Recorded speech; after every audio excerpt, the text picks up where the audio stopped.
बोलो गणेश जी महाराज की जय।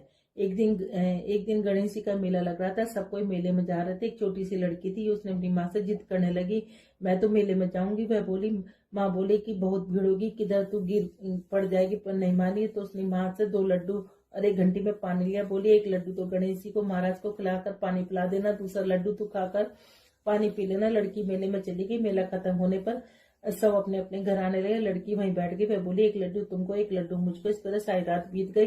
गणेश जी ने सोचा कि लड्डू नहीं खाऊंगा तो लड़की घर नहीं जाएगी। छोटा सा रूप बनाकर आया, लड़की से 1 लड्डू लेकर खाया, पानी पी लिया।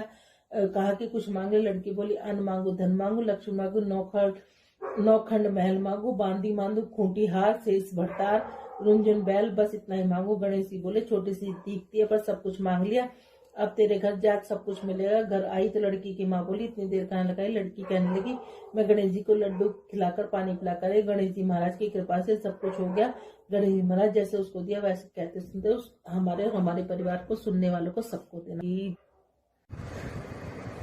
एक बहुत धनवान साहूकार था जिसके घर धन की आदि की किसी की कमी नहीं थी, परंतु उसके दुख था कि उसके एक सास बहू थे। बेटा काम धंधा किया करता, महीने 2 महीने में घर आया करता। उसकी सास शुक्रवार की मूर्ति को सिंहासन पर लेकर बैठ गई। एक दिन सास बोली, बहू मैं तो तीर्थ करने जाती हूँ, तू शुक्रवार की पूजा कर लेना। सास चली गई। बहू ने नहा धोकर काम धंधा करके खा पी लिया। शुक्र महाराज को गुस्सा आ गया, तरह तरह की विपदा आ गई। बच्चे बहुत बीमार रहने लगे, लड़के का काम छूट गया, बीमारी में सब पैसा खत्म हो गया। घर में झाड़ू पहुंचकर शुक्र महाराज की मूर्ति को कूड़े में डाला। लड़के के बीमार हो गया। सास तीर्थ करने आई, घर आकर देखा बहुत दुख हुआ। रात को से सपने में शुक्र महाराज से कही, तेरी बहू ने मेरी पूजा नहीं करी थी इसलिए सारा धन नष्ट हो गया। सुबह उठकर देखा शुक्र महाराज की मूर्ति नहीं है। सास बहू से बोली कि शुक्र की मूर्ति कहाँ है। बहू बोली, मुझे नहीं पता।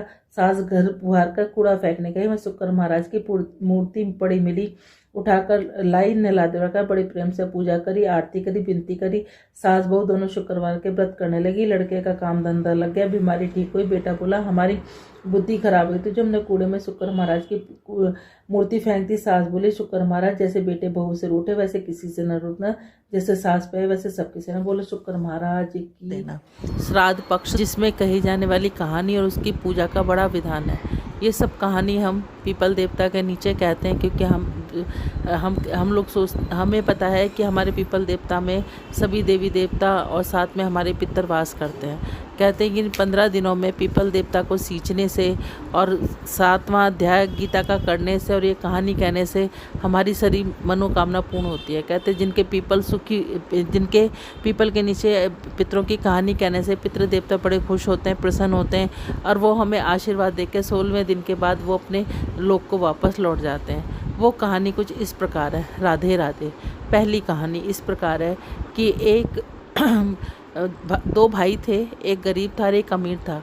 लेकिन जो छोटा भाई था वो बहुत गरीब था। उसकी पत्नी बड़े भाई के घर काम करने जाया करती। उसकी भाभी जो जेठानी थी उसको बच्चा कुचा दे देती, वो अपने बच्चों का पालन पोषण किया करती।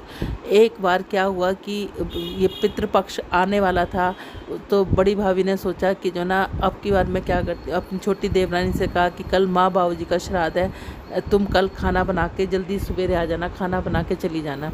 उस बड़ी भाभी ने सोचा मैं अपने सारे पियर वालों को बुलाती हूँ और अपना धन दौलत और वैभव दिखाती हूँ, उनको दिखाने का भी मौका मिल जाएगा। अब अगले दिन माँ बाबू जी का श्राद्ध था तो उसने अपनी बड़ी भाभी ने छोटी बहू आई, उसने सारा खाना पीना बनाकर अपने घर चली गई। बड़ी भाभी ने उसकी जो जेठानी थी उसने सारे अपने पियर वालों को बुला लिया। आए उसके माँ बाबू जी, सास ससुर आए। उन्होंने देखा हमारा तो किसी ने कोई कुछ निकाला ही नहीं है, हमारा हिस्सा तो किसी ने निकाला ही नहीं है, यहाँ तो इसके पीहर वाले सब जीन में लग रहे हैं। वो उसके घर से वापस चले गए, छोटी वाली के घर पर चले गए। छोटी वाली के घर में कुछ ना था, उसने अग्यारी करी। अग्यारी करके यही कहा कि मेरे पास जो है मैं अग्यारी करके और मैं ही इसी से के ऊपर पानी के छींटे दे के कहने लगी मेरे पास तो पितर देवता यही है, इसके अलावा मेरे पास कुछ नहीं है। ऐसा कहकर वो सो गई। अब उसके बच्चों ने पूछा, माँ हमें भूख लगी है। कहने लगी बेटा मेरे पास तो कुछ नहीं है। अब वो क्या करा कि वो पितर देवता आए और वो राख को चाट कर चले गए। रात को जहाँ पर वो सारे उनके दोस्त वगैरह बैठे हुए थे वो सब पूछने लगे, कोई कहता मेरे बेटे ने ये बनाया, कोई कहता मेरे बेटे ने ये बनाया, कोई कहता मेरे बेटे ने मेरी पसंद का खाना बनाया। तो उन्होंने कहा, तो कहने लगे हम मेरे बड़े बेटे ने खाना तो बनाया लेकिन हमारा हमारे लिए कुछ नहीं निकाला, उसके तो पीहर वाले जीम रहे थे। उसके बाद उन्होंने कहा तुम्हारा छोटे बेटे के पास कुछ नहीं था, उसने तो अगियारी करके छोड़ दिया, तो हम उसी को चाट के आ गए। लेकिन कुछ देर बाद वो दोनों जने नाचने लगे कि मेरे छोटे बेटे के घर में खूब धन दौलत हो जाए, मेरे बेटे के घर में खूब धन दौलत हो जाए। उधर उसके बच्चे भूख प्यास से बिलख रहे थे, तो उन्होंने उससे कहने लगे कि माँ हमें भूख लगी है। उसने गुस्से में कहा, छोटी बहू ने कि गुस्से में कहा कि जाके आंगन में देखो, एक वो भिगोना उल्टा रखा है, उसमें ही खाना रखा होगा, तुम जाकर खा लो। वो आंगन में बच्चों ने जाके आंगन में वो बर्तन उघाड़ के देखा, तो उसमें बहुत सारा धन दौलत और हीरे मोती भरे हुए थे। वो समझ गई कि सब मुझे पितर देवताओं ने, मेरे सास ससुर ने मुझे आशीर्वाद दिया। अब वो उनको लेके अगले साल से उसने बहुत अच्छी तरह से उनका अपने श्राद्ध किए। भगवान ने जैसे उसके पितर देवता खुश हुए, वैसे कहते सुनते हमें और हमारे परिवार के सबके खुश होना। बोलो पितर देवता महाराज की जय। दानीकरण हमेशा सोने का दान किया करता है। वो कभी अन्न का, फल का, पानी का या कपड़े का दान नहीं किया करता था। वो हमेशा दानी के नाम से विख्यात हुआ, लेकिन सोने का दान किया करता था। उसकी जब मृत्यु हुई तो उसको बड़े अच्छे राजमहल के अंदर रखा गया, लेकिन वहाँ सब कुछ सोने का था। वो बड़ा खुश हुआ कि मैंने सोने का दान किया। अब उसको भूख लगी तो उसके लिए खाना परोसा गया, लेकिन वो भी सब सोने चांदी के थे। तो वो कहने लगा कि मैं सोने का खाना कैसे खाऊं। तो उन्होंने कहा कि तुमने अपनी ज़िंदगी में कभी अन्न का, धन का, कपड़े का, लत्ते का, पानी का दान ही नहीं किया। अब वो बड़ा परेशान हो जाता है, भूख प्यास से बेहाल हो जाता है। तो वो कहता है कि ठीक है, मुझे फिर 15 दिन के लिए आप मुझे धरती पर भेजो तो मैं सब दान करूँगी, सब कुछ दान करके आऊँगा। तो वो वापस धरती पर आता है और ये 15 दिन के श्राद्धों में वो सब कुछ दान करके फिर वापस जाता है। तो उसको महल में हर चीज़ मिलती है। इसलिए कहते हैं कि 15 दिन हमें अपने पितरों के निमित्त सब कुछ दान करना चाहिए। इसके दान करने से हमारे घर में धन धान्य की और पुत्र पौत्र की बढ़ोतरी होती है। जैसे करण के लिए सब कुछ किया, वैसे कहते सुनते हमारे पितर हमारे और हमारे परिवार के लिए सब कुछ करें। तीसरी कथा जो पीपल के नीचे कही जाती है वो इस प्रकार है कि एक गरीब किसान था। तो वो गरीब किसान था तो उसके घर में जब भी औलाद पैदा होती वो 6ठे दिन होकर मर जाती। वो बहुत परेशान हो गया। एक बार वो इस तरीके से उनकी 6 औलाद मरने के बाद वो बूढ़े, दोनों दमयंती बूढ़े हो गए। अब वो सोचने लगे कि हमारे कोई औलाद भी नहीं है और हम बूढ़े भी हो गए, हम कैसे करेंगे। एक बार उसके घर में जो अनाज रखा था उसमें भी कीड़े पड़ गए और उसके खेत में एक पीपल का पेड़ था, वो भी सूखने लगा। वो पीपल के पेड़ के नीचे बैठ के सोचने लगे कि अब हमारा गुजारा किस तरीके से होगा। वो बहुत परेशान रहने लगे। रोकिए। तो वो बहुत परेशान होकर पीपल के नीचे बैठे हुए दोनों ज़ोर ज़ोर से रोने लगे, ज़ोर ज़ोर से विलाप कर रहे थे कि अब हमारा क्या होगा, बुढ़ापे में हमारा क्या होगा, हमारे को कौन हमारी रक्षा करेगा, अब हमारा शरीर जर्जर होता जा रहा है। उससे शिव पार्वती निकल जा रहे थे। पार्वती माता ने पूछा कि इस तरीके से ये कौन इतनी ज़ोर से विलाप कर रहा है कि औरत के साथ साथ कोई आदमी भी इतना करुण कुंदन कौन कर रहा है।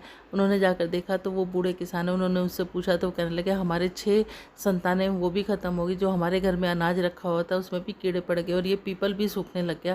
कहने लगा कि ये तुमने ना पीपल के नीचे कभी पितरों के नाम की ना कथा कही है, ना कभी उनके नाम का कुछ किया है। तुम अब श्राद्ध के 15 दिन आने वाले हैं, पीपल के नीचे बैठ कर रोज़ाना हाथ में काले तिल, सफ़ेद तिल और जौ लेकर उसमें मिश्री डालकर या गुड़ डालकर उससे पीपल की कहानी कहो, पीपल के नीचे कहानी कहो और पीपल देवता से अपने पितरों के लिए माफ़ी मांगो कि जो हमसे गलती उन्होंने ऐसी करना शुरू करा। तो उसका जो पीपल का पेड़ सूख रहा था वो भी हरा भरा हो गया। उसके घर में अनाज, जब दोनों पति पत्नी अनाज उगाने लगे तो उनके घर में बहुत ज़रूरत से ज़्यादा दुगना अनाज पैदा हुआ और उनके घर में 9 महीने में भगवान ने एक बेटा भी दिया।